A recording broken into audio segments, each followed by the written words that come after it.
Bismillahirrahmanirrahim. Assalamualaikum warahmatullahi wabarakatuh. Alhamdulillahi rabbil alamin. Alladzi ahyana ba'dama amatana wa ilaihin nusur. Ashhadu an la ilaha illallah wa ashhadu anna Muhammadar Rasulullah. Subhanaka la ilma lana illa ma 'allamtana innaka antal alimul hakim. La haula wa la quwwata illa billahil aliyyil azim. Segenap pengurus Masjid Darul Aman dan jajaran yang saya muliakan, alim ulama, tokoh masyarakat, cerdik pandai, hadirin hadirat jemaah subuh yang saya muliakan dan semoga dimuliakan Allah Subhanahu wa taala. Bersyukur kepada Allah dengan ucapan alhamdulillah, pagi yang sejuk ini kita masih tetap istiqomah datang ke masjid yang kita cintai ini. Zunnun Al-Misri berpesan, jangan kagum kepada orang yang kembali bertaubat, tapi kagumlah kepada orang yang bisa istiqomah. Rupanya istiqomah jauh lebih berat daripada kembali bertaubat. Semoga kita semua termasuk orang-orang yang selalu istiqomah. Amin ya rabbal alamin. Salawat dan salam kepada Nabi Muhammad sallallahu alaihi wasallam. Allahumma salli ala sayyidina Muhammad wa ala ali sayyidina Muhammad, dan berkirim salam kepadanya. Assalamu alayka ya Rasulullah. Hidup di dunia ini memang banyak pilihan, tapi tidak ada satupun kepastian. Hari ini orang yang menyayangi kita, memuliakan kita, apakah sebulan kemudian orang itu akan masih tetap menyayangi dan memuliakan kita? Tidak ada kepastian. Hari ini ada yang diidola-idolakan, disanjung-sanjung, diarak kemana pergi. Apakah nanti suatu saat masih diperlakukan seperti itu? Tidak ada kepastian. Bahkan setelah Ramadan kita membuat rencana, pokoknya menjelang Ramadan tahun depan mesti begini dan begitu. Ternyata hampir pula masuk Ramadan tahun ini, yang kita sebut begini dan begitu itu belum juga kita dapatkan. Dalam urusan agama dan akhirat semuanya pasti, bahkan tidak ada pilihan. Wa'dallahu haqqa, janji Allah itu pasti. Wa man asdaqu minallahi qila, ungkapan siapakah yang paling pasti kecuali ungkapan Allah. Cuma persoalannya ialah yakin dalam ucapan, khianat dalam perbuatan. Lisan ia mengatakan kami beriman kepada Allah, tapi dalam prakteknya tidak seperti itu. Dalam surah pendek itu Allah katakan, walaqad khalaqnal insana fi ahsani taqwim tsumma radadnahu asfala safilin illal ladzina amanu wa 'amilus shalihat. Semuanya itu kata Allah direndahkan, jatuh derajatnya, kecuali orang-orang beriman. Tapi kenapa orang-orang beriman tidak percaya diri dengan keimanannya? Melihat orang-orang yang tak beriman terkadang kagum. Kalau ada nanti acara pesta pernikahan anak yang dicontoh ialah acara orang tak beriman. Apa yang model sekarang yang dibuat oleh artis, itu yang dicontoh. Bahkan Pak Bu yang semuliakan, dalam event-event tertentu simbol berimannya itu dilepaskan. Jilbab ditanggal, diganti dengan sanggul. Padahal Allah dah sebut illal ladzina amanu. Belum sampai di situ Pak Bu yang saya muliakan. Bahkan tak percaya diri dia kalau tak dibantu oleh orang tak beriman. Umpamanya dia diangkat terpilih menjadi seorang pejabat. Staf-staf tu nanti diambil tu orang-orang yang tak beriman, alias orang non-Islam. Apa masih ragu dengan ungkapan Allah illal ladzina amanu? Orang beriman itu yang Allah muliakan, yang angkat derajatnya, yang lebih baik daripada orang non beriman. Kalau segan kita menyebut non-Islam. Tapi kan dalam prakteknya kan tidak seperti itu. Tetap saja tu agamanya itu, tu agamanya itu. Dalam rangka toleransi, silakan, toleransi kan tidak mengganggu. Tapi tidak pula mencampuri. Ada ustaz ceramah di gereja, toleransi kayak itu. Sudah masuk ke dapur orang Pak Bu yang semuliakan. Nanti apa? Khotibnya pendeta.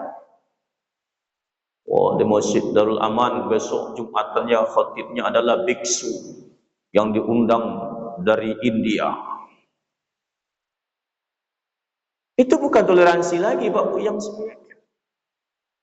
Masalah derajat yarfa'illahu allazina amanu minkum. Allah tinggikan derajatnya. Maka ibu bapak yang semuliakan, kata ulama kita, orang yang belajar fikih tanpa tasawuf, maka otaknya akan sering berkilah. Maka fikih dan tasawuf itu mesti sejalan. Hukum kita paham, tapi ketundukan hati kita kepada hukum Allah itu jelas. Takkan berkilah-kilah lagi. Mana contohnya Pak Ustaz? Umpamanya 40 ekor kambing mesti dikeluarkan zakatnya 1. Ini secara hukum seperti itu. Tapi begitu kambing jumlahnya sudah 39, dijualnya 1. Tinggal 38. Besok lahir 1 kambingnya, oh kan belum wajib zakat. Baru 39. Secara hukum ya boleh-boleh saja seperti itu karena belum cukup jumlahnya. Tapi dalam tasawuf ini kilah, tak jujur, sengaja mencari alasan untuk tidak menggenapkan sampai ke tingkat wajib mengeluarkan zakat itu. Maka Bapak Ibu yang saya muliakan, Allah ingatkan orang-orang beriman itu dialah yang dimuliakan oleh Allah Subhanahu wa taala. Maka kita mesti mengingatkan kembali, bukan kita yang harus tidak percaya diri berhadapan dengan orang yang tidak beriman. Umar pesan betul. Kata Umar, kalau kau lewat depan orang, maaf, kata Umar, kau lewat depan orang kafir, kata Umar, jangan kau menunduk-nundukkan badan. Gagahkan perjalananmu itu. Begitu dia menjaga itu. Nah, oleh sebab itu Bapak Ibu yang saya muliakan, jangan merasa berkecil hati pula tanpa kehadiran mereka. Ini nampak betul tak percaya dirinya kalau tak hadir mereka. Bahkan meninggal dunia pun juga berharap hadir kelompok-kelompok yang tidak beriman itu. Jangan Pak. Yang kedua Allah sebut wa amilus solihat. Dalam rangka apa sebenarnya? Orang yang beramal soleh, saya Rahman Wuddah, Allah akan jadikan orang simpati kepadanya. Allah akan jadikan orang sayang kepadanya. Allah akan jadikan orang perhatian kepadanya. Dipercaya, umpamanya saya dipercaya jadi pengurus masjid. Apa karena saya hebat dari orang? Tidak. Tapi Allah jadikan hati orang itu percaya kepada saya. Allah jadikan hati orang banyak itu sayang dan simpati kepada saya. Makanya semakin tinggi tingkat strata sosial kita, mestinya semakin tinggi pula tingkat syukur kita kepada Allah. Karena di situ ikut andil Allah Subhanahu wa taala. Jadi kalimat la haula wala itu bukan hanya sekedar ucapan, tapi itu adalah sebuah kehidupan. Kita sering mengucapkan la haula wala quwata illa billah. Ini sebuah kehidupan, kenyataan. Maka tak ada satupun yang bisa kita buat tanpa izin Allah Subhanahu wa taala. Jibril kata Allah, aku suka kepada si A, Fulan bin Fulan. Maka kuperintahkan kalian supaya suka juga kepada Fulan bin Fulan. Maka Jibril berkeliaran mencari para malaikat dan menyampaikan bahwa Allah suka kepada Fulan bin Fulan dan menyuruh kita suka kepada Fulan bin Fulan. Seluruh malaikat suka kepada orang itu. Dan malaikat pun turun ke bumi menyuruh manusia ini, mengajak manusia supaya suka kepada Fulan bin Fulan yang dicintai oleh Allah tadi. Tapi kata ulama kita, untuk mendapatkan cinta Allah itu bukan dengan ucapan tapi dengan amalan. Qul in kuntum tuhibbunallah fattabi'uni yuhibbukumullah wa yaghfir lakum dzunubakum wallahu ghafurur rahim. Kalau engkau betul-betul cinta kepada Allah, ikuti amalan Rasulullah. Itu perintahnya. Bukan dengan ucapan, tapi dengan amalan. Praktek. Maka tugas kita, Bapak yang saya muliakan, ialah kerjakanlah yang baik-baik, hindarilah yang tidak baik. Kenapa? In ahsantum ahsantum li anfusikum wa in asatum falaha. Kebaikan yang kita kerjakan itu berbalik untuk kita dan takkan tertukar dengan orang lain. Keburukan yang kita lakukan ada saatnya nanti juga akan berbalik kepada kita dan takkan tertukar dengan orang lain. Dan itu janji Allah. Nah, ibu apa yang saya muliakan, Nabi hampir setiap selesai sholat berdoa agar Allah berikan kekuatan dan perlindungan supaya terhindar dari 8 hal yang tidak baik dalam kehidupan ini. Nabi minta untuk, ya Allah, Allahumma inni a'udzubika. Ya Allah, aku berlindung kepadamu. Beri aku perlindungan. Minal hammi, dari sifat galau. Biar tidak kacau aja pikiran dia itu. Nabi mohon kepada Allah. Wal ajazi, dari merasa duka cita berkepanjangan, minta Rasulullah. Minal ajazi wal kasali, dari sifat lemah dan malas. Malas bawaan, berlindung Nabi. Tapi ada yang menjadi tekanan kajian kita pada subuh ini, yaitu minal jubni wal bukhli, dari sifat pengecut dan bakhil,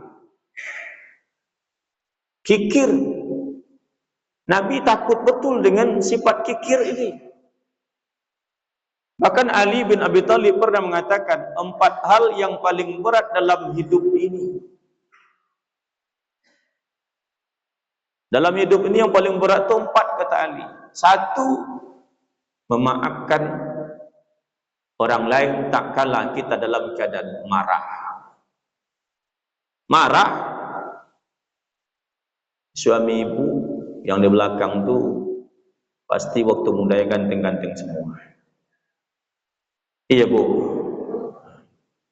sekarang masih ganteng juga. Kalau ibu dalam keadaan marah, apakah bapak itu masih ganteng nampaknya? Terus dalam keadaan marah dia minta maaf.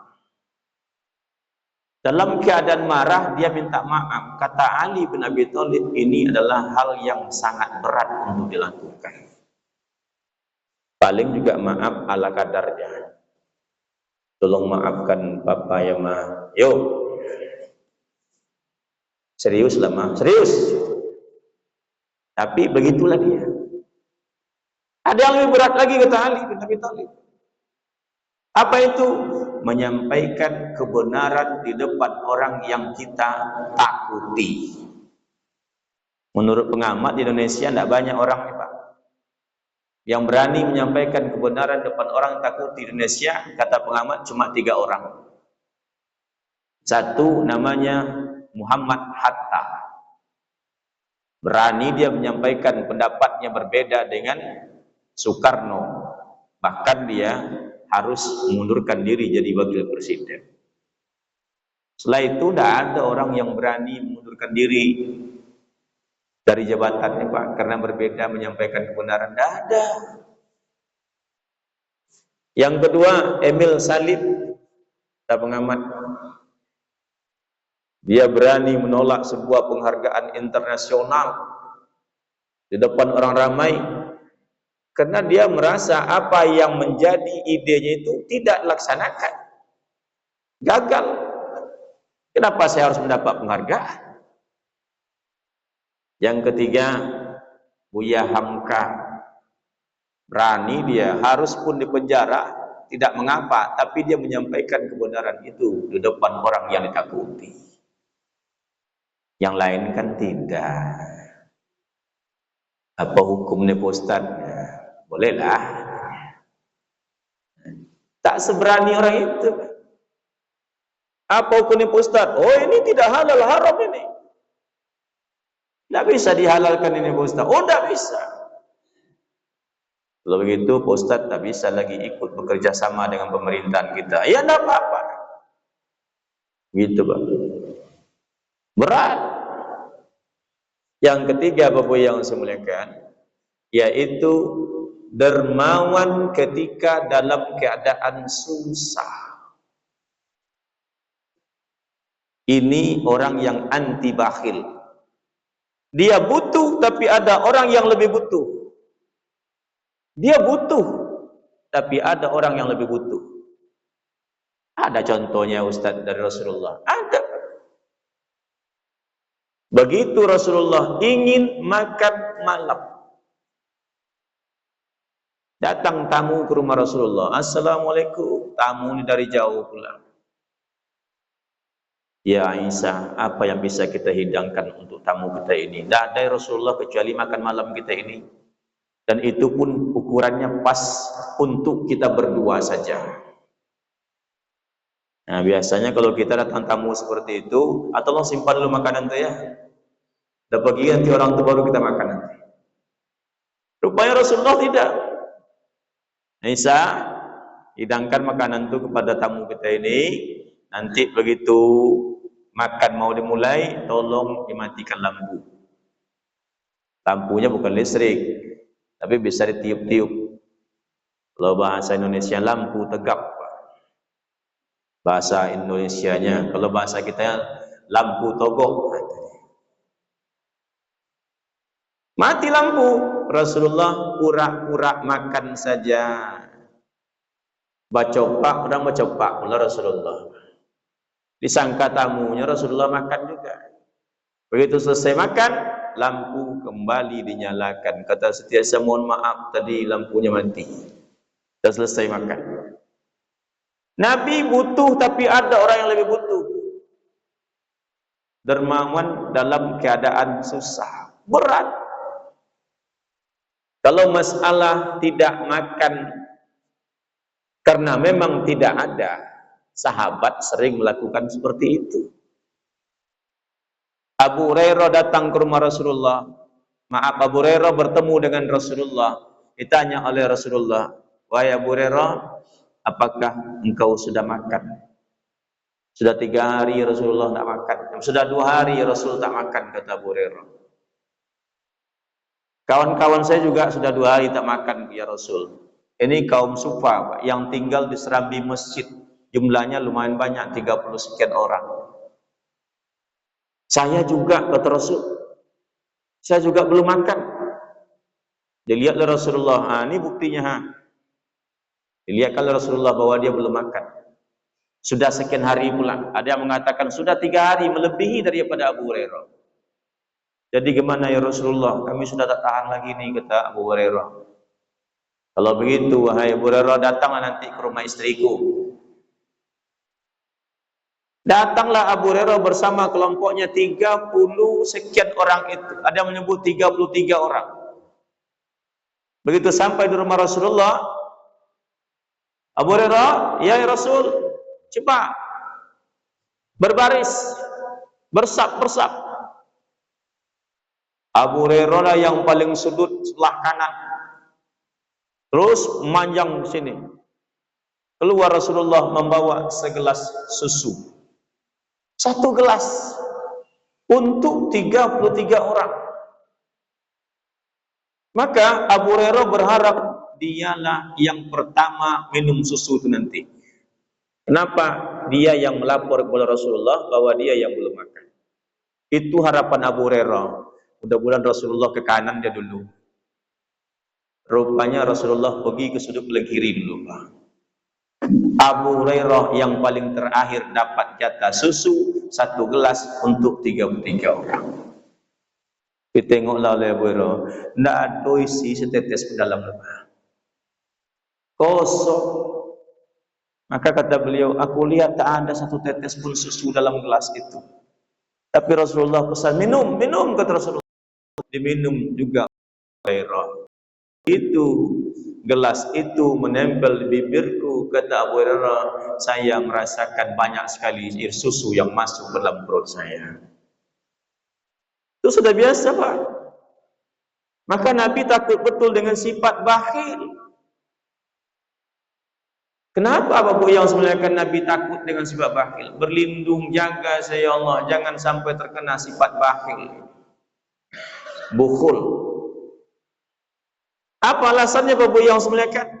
1, al-bakhilu ba'idun minallah wa ba'idun minal jannah wa ba'idun minan nas wa qaribun minan nar.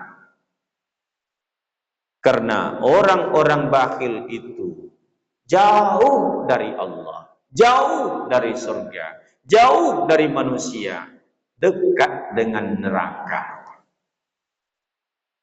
Itu disebutkan oleh Rasulullah.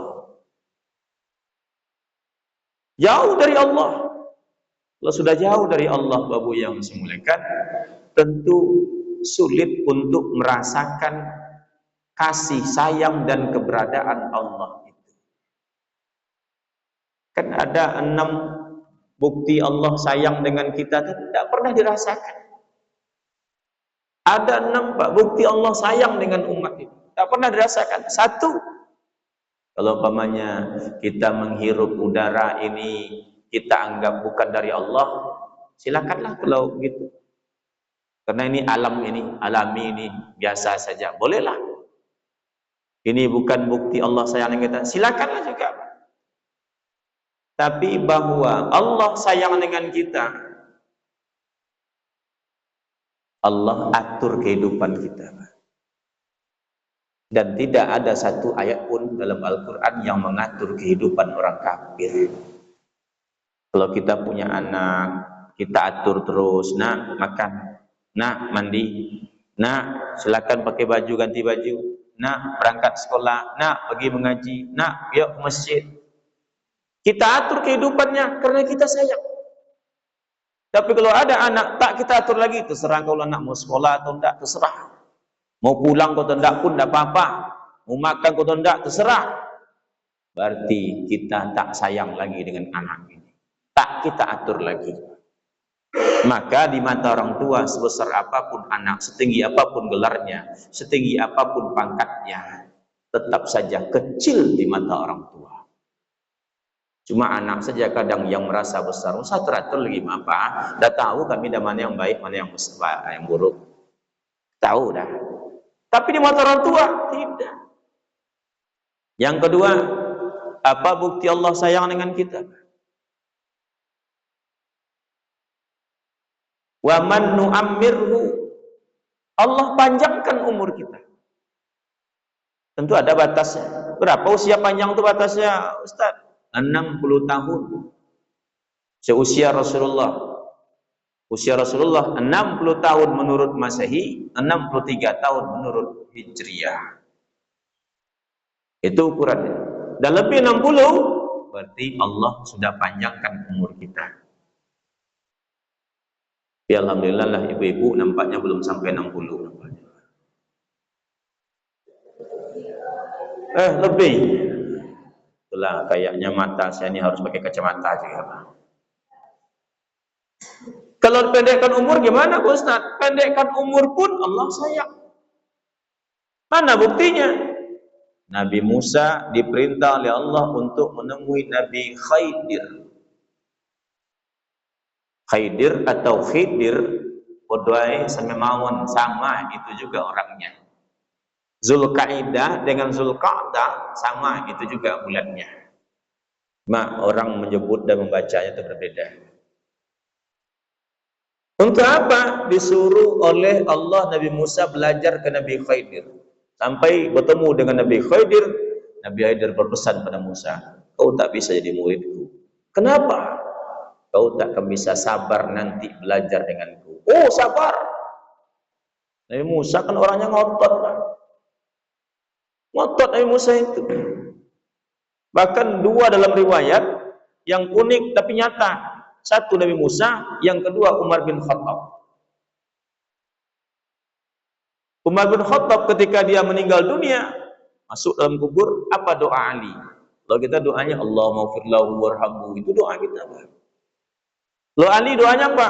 Ya Allah, tolong perlihatkan kepada saya bagaimana Umar bin Khattab menghadapi malaikat Munkar dan Nakir. Itu doa Ali.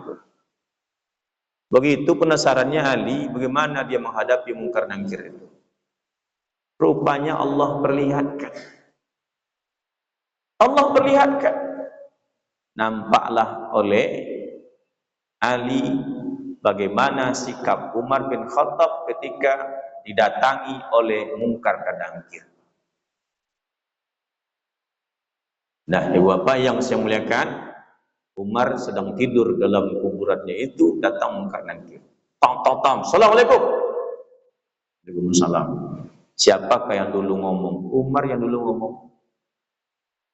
Apa kata Umar? Kau siapa? Siapa Munkar dan Nakir? Kau kalau masuk tempat orang itu hati-hatilah sedikit, tengok-tengok orangnya.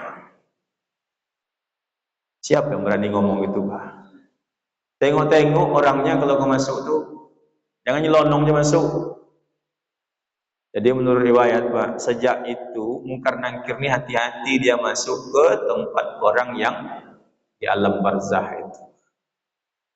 Bahkan ada yang mengatakan, kalau yang masuk itu memang orang alim, orang baik, orang yang banyak amal solehnya, pertanyaannya cuma formalitas saja. Karena jasa Umar ini. Cukup sekian dulu, Pak. Besok kita sambung masalah Umar ini. Musa alaihissalam orangnya memang ngotot dan temperamen. Rupanya di akhir-akhir hayat kita itu malaikat Israel suka mempermainkan orang sesuai dengan kehidupannya waktu di dunia. Dipermainkannya, Pak. Kalau bahasa kitanya biasa orang tuh main kartu atau judi online, nanti dari ayatnya diajak pula oleh Israel itu main judi online. Makanya kadang pas bala 6 meninggal dunia diajaknya pula. Umar bin Khattab yang orangnya emosional temperamen itu dimain-mainkan pula oleh Israel ketika Nabi Musa ini dalam keadaan sakit. Nabi Musa 2 hari Nabi Musa demam, datanglah Israel ketika itu mempermainkan Nabi Musa, memancing-mancing emosi Nabi Musa. Datang dia, yang dinampakkannya oleh Israel cuma matanya saja sebelah kiri. Ini aku lihat, gitulah kira-kira. Oleh Nabi Musa yang orangnya emosional temperamen ini langsung ditinjunya mata Israel itu. Belum ada sejarah apa yang berani ninju mata Israel kecuali riwayat Nabi Musa ini. Akhirnya Israel lapor kepada Allah, ya Allah, mata saya ditinju oleh Musa. Ditanya oleh Allah, kau apakan Musa itu? Begini-begini ya Allah. Kau tahu enggak, Musa itu hambaku yang paling temperamen orangnya. Jangan perlakukan dia seperti itu. Maka Khidir khawatir kau tak bisa sabar ketika belajar dengan sabar. Nah, baiklah kalau gitu. Dari 3 kisah itu, 1 kisah begitu sampai di seberang, anak-anak ramai main-main di pinggir pantai itu. 1 anak dipanggil oleh Nabi Khidir. Hei. Datanglah anak tadi. Langsung dibunuh, dipelintir kepalanya oleh Nabi Khidir. Meninggal anak itu. Naik emosi Nabi Musa. Kenapa kau bunuh anak yang tak berdosa itu? Tidak ada salahnya. Memang ada yang mereka ganggu. Apa yang mereka lakukan? Mengganggu kau ke dia? Kenapa dibunuh? Gitulah kira-kira emosi Nabi Musa. Musa, sekali lagi katakan, kau tak bisa sabar belajar denganku. Diam Musa. Setelah selesai perjalanan mereka berdua, baru Nabi Musa mendapat jawabannya. Bahwa anak ini kalau panjang umurnya, dia akan menjadi kafir dan membunuh kedua orang tuanya. Maka Allah perintah kepada Nabi Khidir, tolong selamatkan anak ini sebelum dia menjadi kafir dan durhaka kepada kedua orang tuanya. Panjang umur Allah sayang, pendek umur Allah sayang. Yang ketiga, apa buktinya sayang Allah itu yang tidak terasakan? Orang yang banyak bermaksiat kepada Allah, Allah tidak hukum secara langsung dan Allah tidak kurangi rezekinya sedikit pun. Banyak dosa kepada Allah, solat tidak, puasa Ramadan tidak, Jumat pun tak datang, tapi rezekinya, hartanya berlimpah terus. Allah tak kurangi sedikit pun. Allah sayang kepada mereka. Yang ketiga, apa bukti Allah sayang kepada kita? 1 kita berbuat kesalahan, 1 dosa yang Allah berikan. Tapi 1 kita berbuat kebaikan, ratusan kali lipat pahala yang Allah berikan kepada kita. Tidak ada yang lain. Yang kelima, apa bukti Allah sayang dengan kita? Sebanyak pun apapun dosa kita, ibu bapak yang semuliakan, Allah tetap panggil dengan ibadi. Kul ya ibadiyallazina asrafu anfusakum. Katakan hai Muhammad kepada hambaku yang bergelimang dosa. Sebanyak apapun dosa, Allah masih tetap panggil hambaku. Kalau anak kita salah Pak Bu, banyak kesalahannya, membuat kita malu dalam bermasyarakat, membuat kita itu sakit hati dengan perlakuan anak kita. Bahkan anak kandung pun kadang tak kita panggil anak lagi Pak. Bahkan kita nisbahkan ke makhluk lain. Anak setan kau. Padahal jelas anak kita. Maka Allah Pak Bu yang semuliakan, sebanyak apapun dosa hambanya, tetap dia panggil dengan nama ibadi, hamba. La taqnatu min rahmatillah. Sini. Jangan putus asa dengan rahmat Allah. Datang di sini. Berjalanlah Rasulullah bersama Umar bin Khattab ke sebuah daerah pengungsian. Dilihatnya ada seorang ibu mondar-mandir mondar-mandir dengan wajah kerisauan. Rupanya ibu ini mencari anaknya yang hilang, usianya di bawah 5 tahun. Anak itu rupanya dipegang oleh Umar bin Khattab. "Hei ibu," kata Umar, "apakah ibu mencari anak?" "Iya." "Apakah ini anak ibu?" "Iya." Dikejar anaknya, dipeluk, digendong, dicium. Apa kata Rasulullah? "Hei Umar, kira-kira ibu tuh melemparkan anaknya bagaimana?" "Tidak mungkin ya Rasul, dia lempar anaknya. Dia sayang sekali kepada anaknya yang berapa saat hilang." Kata Rasulullah, Allah lebih dari itu ketika ada hamba yang berdosa datang kepadanya. Lebih dari itu, kata Rasulullah SAW. Begitu ada hamba yang bergelimang dosa ini datang kepada Allah, lebih dari sang ibu yang kehilangan anak lalu menemukannya, itu sayangnya Allah. Terdiam Umar bin Khattab mendengarkan itu. Maka Bapak yang saya muliakan, ini sayang Allah.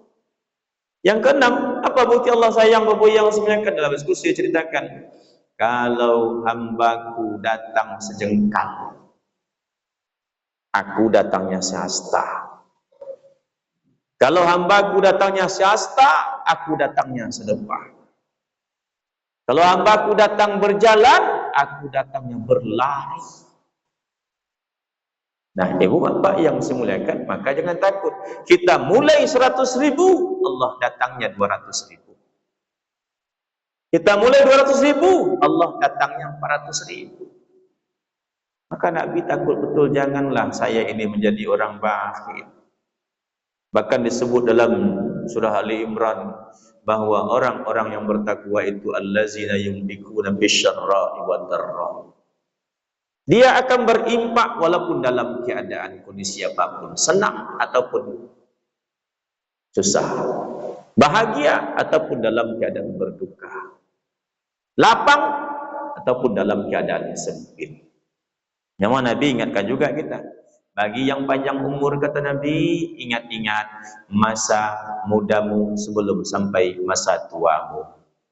Ingat-ingat, kata Rasul, masa kayamu sebelum datang masa miskinmu. Ada yang bertanya, tidak mungkin miskin dia Pak Ustaz, tabungannya ratusan miliar, kebun sawitnya ratusan hektar, rukonya puluhan pintu, dari mana miskinnya?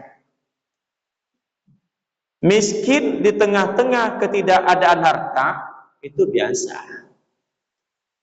Tapi miskin di tengah-tengah harta yang berlimpah, ini yang luar biasa. Apa saja dia punya. Makanan banyak, tapi yang mau dimakan sedikit. Yang bisa dimakan sangat sedikit. Makanlah ini Pak, daging rusa ini baru dapat. Tak bisa. Atau inilah nih udang galah nih, oh tak bisa. Kenapa? Ini. Bapak mau ke mana Pak? Mau pulang ke Indonesia. Oh Bapak tak boleh naik pesawat Pak. Kenapa tak boleh naik pesawat? Nanti kalau Bapak naik pesawat, tekanan udaranya membahayakan terhadap mata Bapak. Bisa putus saraf mata Bapak nanti. Terpaksalah tak naik pesawat. Naik kapal pulangnya. Oh Bapak jangan naik mobil Pak. Kenapa? Itu gas emisi mobil itu bisa berbahaya terhadap paru-paru Bapak. Tak naik mobil. Ada AC di rumah, tidak bisa nyalakan AC, nanti asbaknya kampung. Tak pakai AC Pak. Begitu kipas angin lah. Jangan kipas angin Pak, tidak boleh. Nanti paru-paru basah. Akhirnya Pak, terima apa adanya. Miskin di tengah-tengah kekayaan yang berlimpah. Ada sahabat, mali, hartaku. Bukan, kata Rasulullah, ini bukan hartamu. Yang hartamu itu cuma 3. Yang kau makan, yang kau pakai, yang kau infakkan. Maka Nabi takut betul Pak Mel. Jangan terkena sifat bakhil. Yang ketiga, Bapak yang sebenarnya, kenapa Nabi takut dengan sifat bakhil? Asyaitan. Syaitan itu ya'idukumul faqra, menakut-nakutkan kalian supaya tidak miskin. Maka jangan ikut, nanti miskin.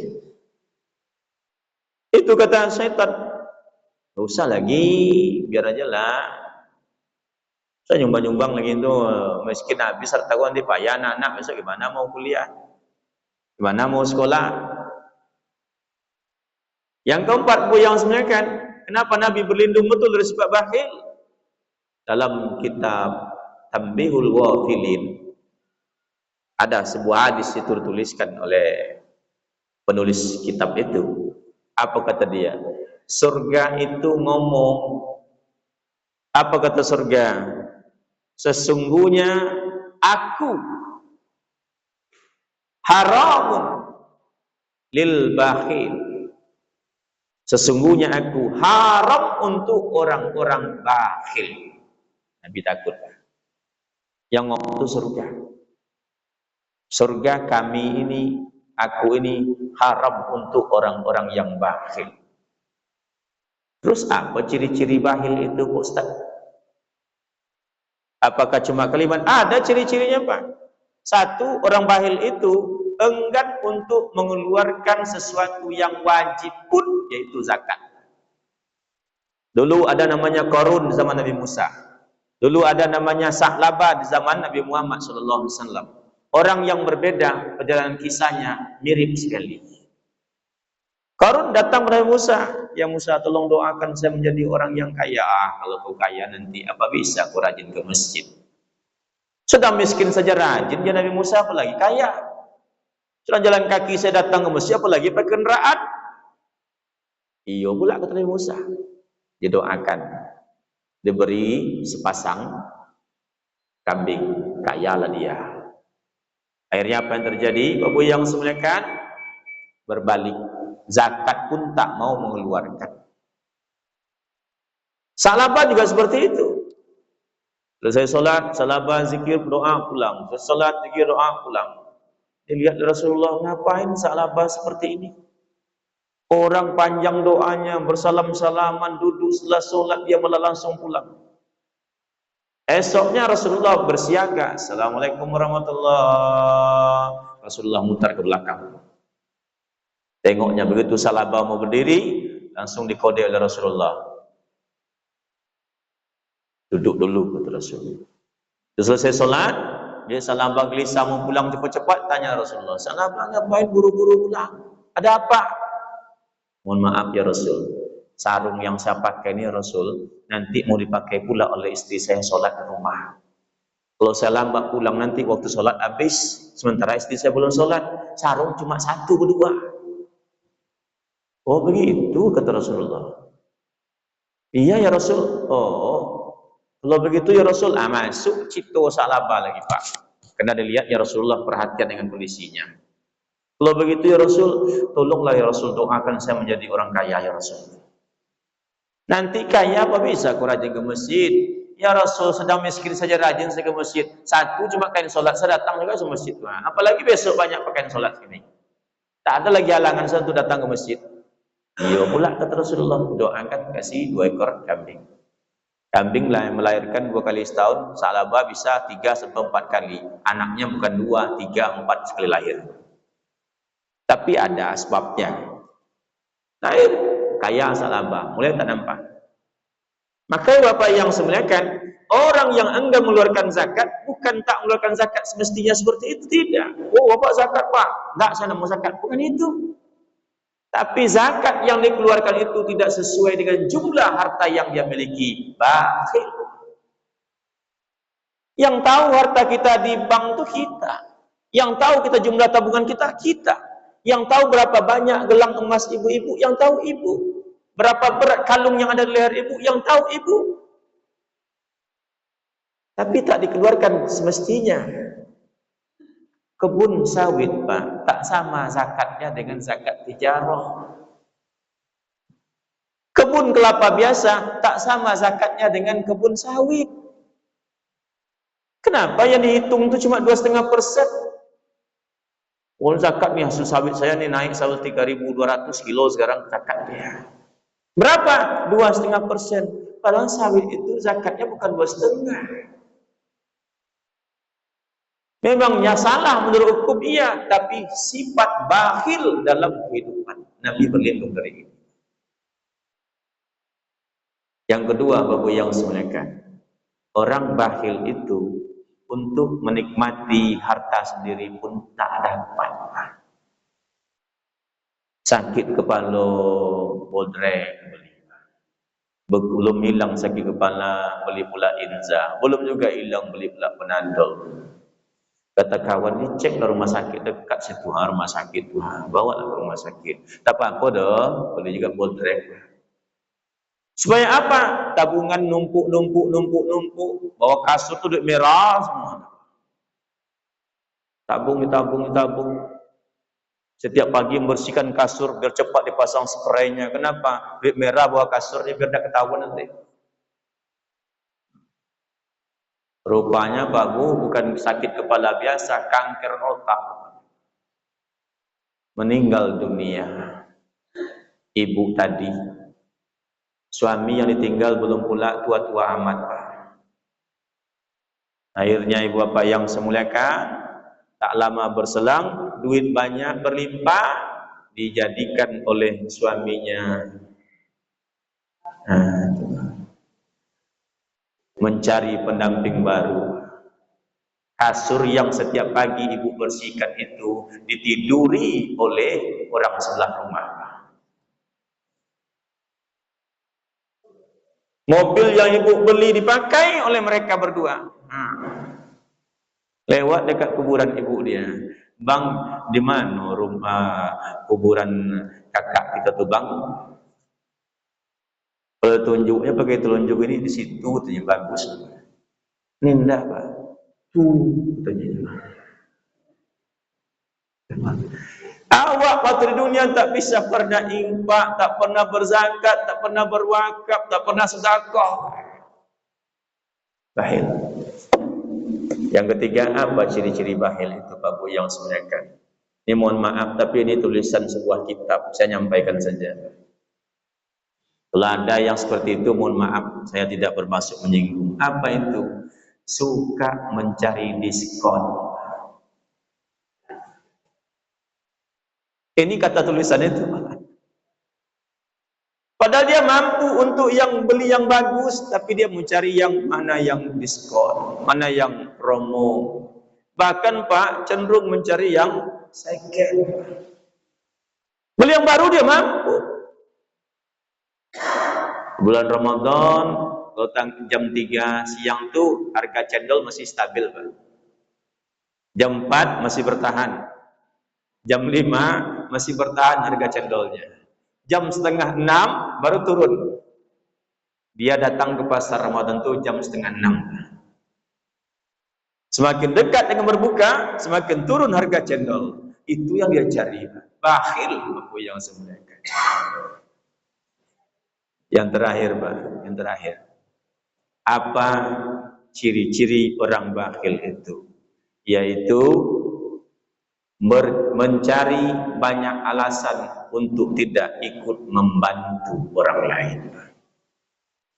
Keluarga sangat butuh, datang ke rumah dia, bang tolonglah bang pinjam duit dulu bang, ini rapor anak mau diambil tapi masih ada tagihannya. Berapa? 750.000 bang. Bukan tak ada duit, tapi baru saja ditransfer tuh anak ke Jogjanya. 1001 alasan Pak dicari untuk tidak bisa, tidak mau membantu saudaranya sendiri. Ini yang seperti ini termasuk kelompok yang bakhil. Nah, oleh sebab itu Pak Bu, beralasan sekali Nabi berdoa kepada Allah supaya Nabi dijaga oleh Allah, dilindungi dari sifat bakhil ini. Begitu juga untuk kita sesungguhnya, karena apa yang dilakukan oleh Nabi itu mengajarkan kita fattabi'uni yuhibbukumullah. Ikutilah cara Nabi itu supaya kita mendapatkan cinta Allah Subhanahu wa taala. Ini saja ya Bapak kajian kita pada subuh hari ini. Semoga ada manfaatnya untuk kita semua. Lebih dan kurang mohon maaf. Subhanaka Allahumma wa bihamdika asyhadu an la ilaha illa anta astaghfiruka wa atubu ilaik. Walhamdulillahirabbil alamin. Wassalamualaikum warahmatullahi wabarakatuh.